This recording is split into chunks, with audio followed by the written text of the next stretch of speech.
안녕하세요. 예, 저는 충남 금산에 살고 있는 이경은이라고 합니다.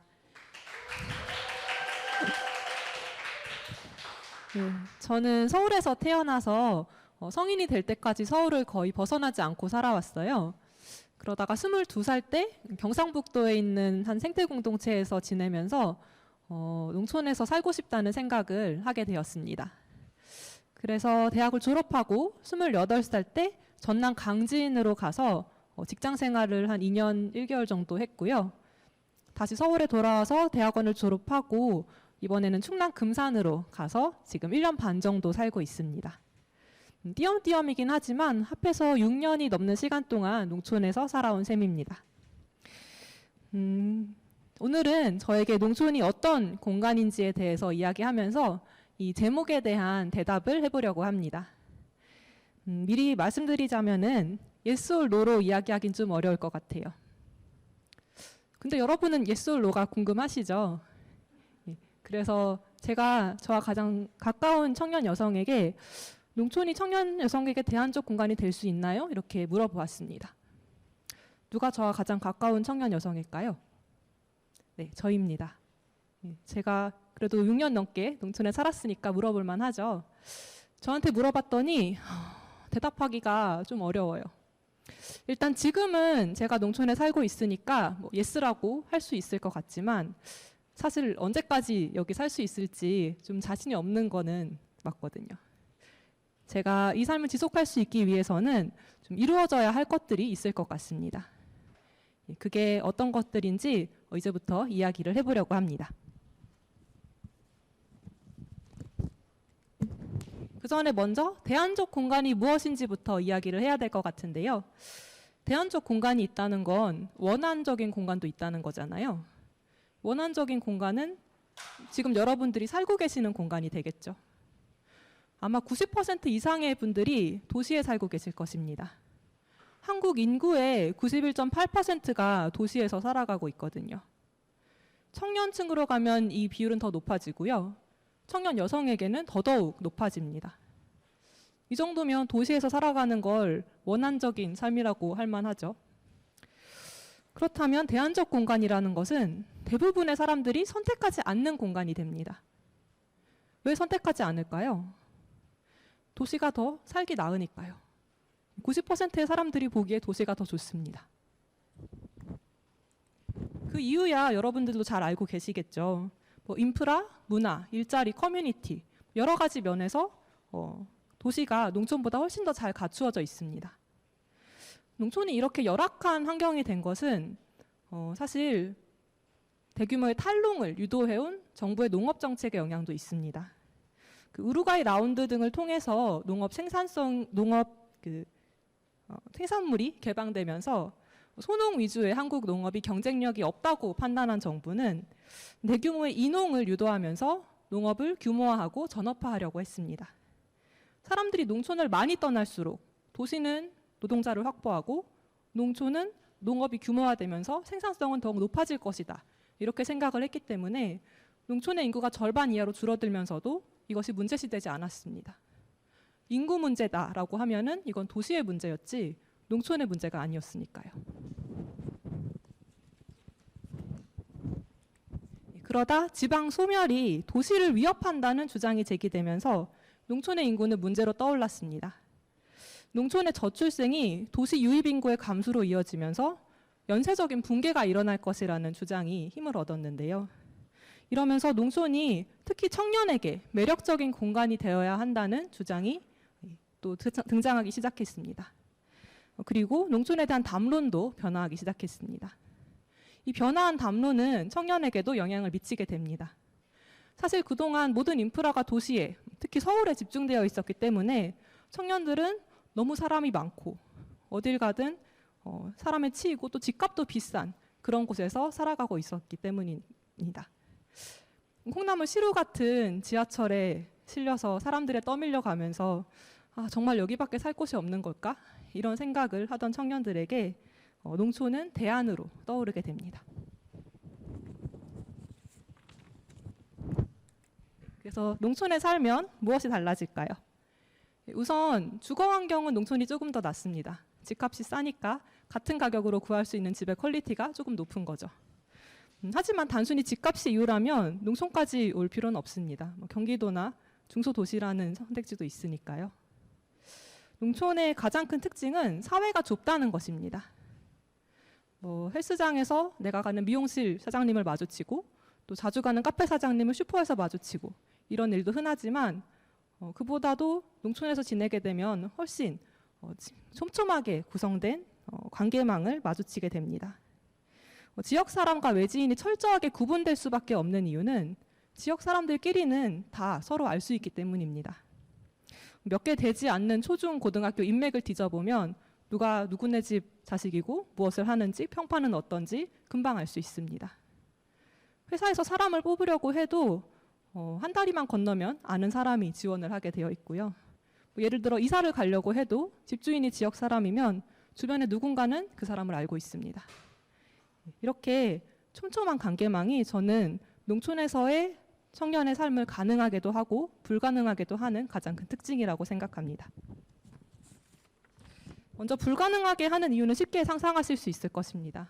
이 관계망이 워낙 폐쇄적이고 또 남성 중심적이고 가부장적이니까요. 근데 한편으로는 바로 이 특징이 청년 여성의 침투를 가능하게 하는 이유가 되기도 합니다. 왜냐하면 지역사회의 상당수 역시 이 관계망의 구조에 대해서 환멸과 실망감을 공유하고 있기 때문입니다.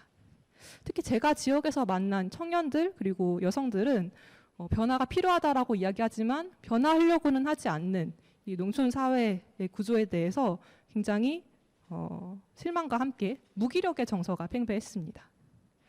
농촌의 남성 사회는 학창 시절과 또 가업을 승계한 농업이라는 경험 세계를 공유하면서 경제적이고 정치적인 자원을 독점하고 토착적인 권력을 형성합니다.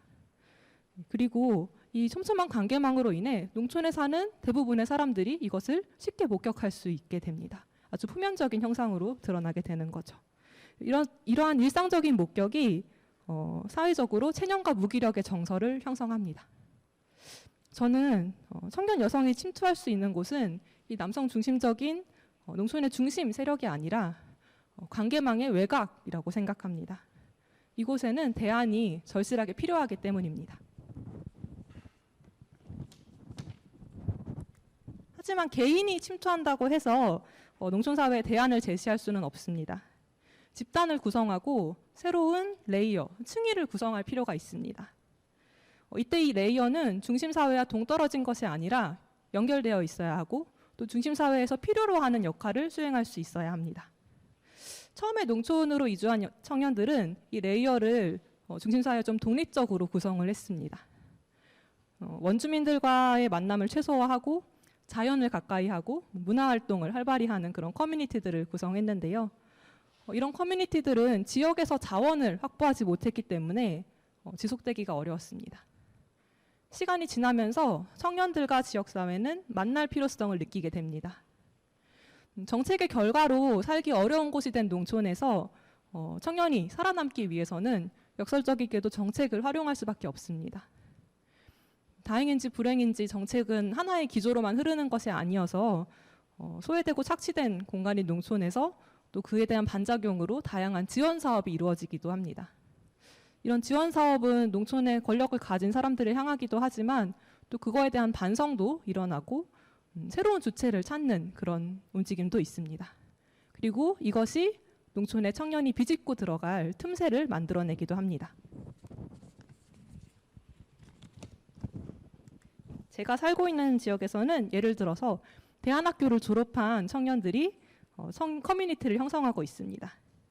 이들은 문화예술 협동조합을 구성해서 행사기획, 공간 운영, 상품 개발 등의 활동을 합니다. 이들의 활동은 처음에는 노동으로 여겨지지 않았습니다. 지역 사람들은 이들을 놀고 먹는 애들이라고 보거나 아니면 자기 하고 싶은 것만 하는 철없는 이들로 보았습니다. 이들의 활동이 정당한 대가를 받기 시작한 것은 농촌의 문화적인 활동을 촉진하고자 하는 정부의 정책과 결합하면서부터입니다. 도시재생이나 마을 만들기 등의 중간 지원 조직이 농촌의 주민들의 활동을 조직화를 촉진하면서 이미 협동조합을 구성하고 소득 활동을 하고 있는 이들은 모범적인 사례로 여겨지기 시작했습니다. 그리고 지역에서 행사나 공간기획 등을 할 필요성이 생기면서 이들은 그것을 할 수 있는 유일한 그룹이 되기도 했습니다. 이들은 또 여성주의적인 기조를 명확히 하면서 지역의 정책 활동에 참여하기도 합니다. 제가 살고 있는 곳의 젠더 정책에 대한 주민 참여 기구인 젠더 거버넌스에는 이 청년들의 활동을 통해서 다양한 성과를 내고 또 우수 사례로 여겨지기도 하고 있습니다. 이 틈새가 넓어지고 청년이 형성하는 레이어가 넓어지면 무기력한 농촌 사회에는 이를 지지하는 청년들의 층이 생겨날 수도 있습니다. 그리고 이렇게 되면은 농촌은 청년 여성에게 대안적 공간이 될 수 있을 것입니다. 이것은 진행 중인 과정이긴 하지만 아직 이루어지지는 않은 변화입니다. 그래서 청년 여성이 농촌에서 살기로 한다면 이것은 어느 정도는 가능성의 세계에서 살기로 하는 것일 수도 있습니다. 도시보다 여러모로 살기 어려운 농촌이지만 어떤 이들은 이 가능성을 실현하기 위해서 농촌으로 모여듭니다. 그 어느 곳보다도 지속 가능성이 낮은 사회, 변화를 간절히 필요로 하지만 한편으로는 변화로부터 멀리 있는 사회인 농촌은 기후위기로 인해서 미래가 상실된 이 세계에서도 가장 먼저 무너지기 시작하는 곳입니다. 만약에 어떤 변화도 일어나지 않는다면 농촌은 20년 뒤에는 상당량의 생활 기능이 망가진 텅 빈 사회가 될 것입니다. 그리고 사람이 사라진 농촌 공간은 도시에서 쓰레기를 버리고 각종 위험한 것들을 생산하고 운반하는 그런 공간으로 속절없이 나아갈 것입니다. 그리고 기후 위기를 심화시키는 전초 기지이자 가장 큰 피해를 보는 공간이 될 거고요. 이런 위기감을 공유하고 있는 농촌 사회는 절망에 가까운 무력감 속에서도 무엇인가를 해야 한다는 절박함을 함께 느끼고 있습니다. 그래서 농촌은 어떤 가능성이 가장 큰 힘을 가질 수 있는 공간이기도 합니다. 농촌 사회에서 청년이 형성하는 레이어가 넓어진다는 것은 무너지는 미래 앞에서 가장 필요로 하는 변화를 향해서 무엇인가 하고자 하는 사람들이 늘어난다는 뜻입니다. 그리고 이들이 형성하는 레이어가 넓어진다는 것은 이들이 탐색하는 가능성이 지역사회의 설득력을 얻어가는 과정이 될 것입니다. 저 역시 가능성을 탐색하면서 농촌에서 살아가고 있는 사람입니다. 그것은 제가 농촌이 어떻게 나아가야 한다는 방향성을 혼자서 제시하겠다는 뜻이 아닙니다. 저는 가능성에 모여든 사람들과 함께 하고 싶습니다. 우리 시대가 마주한 이 변화의 필요성을 가장 절실하게 느끼는 공간에서 어떤 변화가 필요한지 같이 고민하는 그 사람들 속에 속해서 살아가고 싶다는 것이 농촌에서 살고 싶었던 저의 바람이었습니다. 저는 현실의 불편함과 불안을 마주하면서도 상상력과 실천 속에서 힘을 받는 사람들이 보다 많이 농촌에 모여들기를 바랍니다.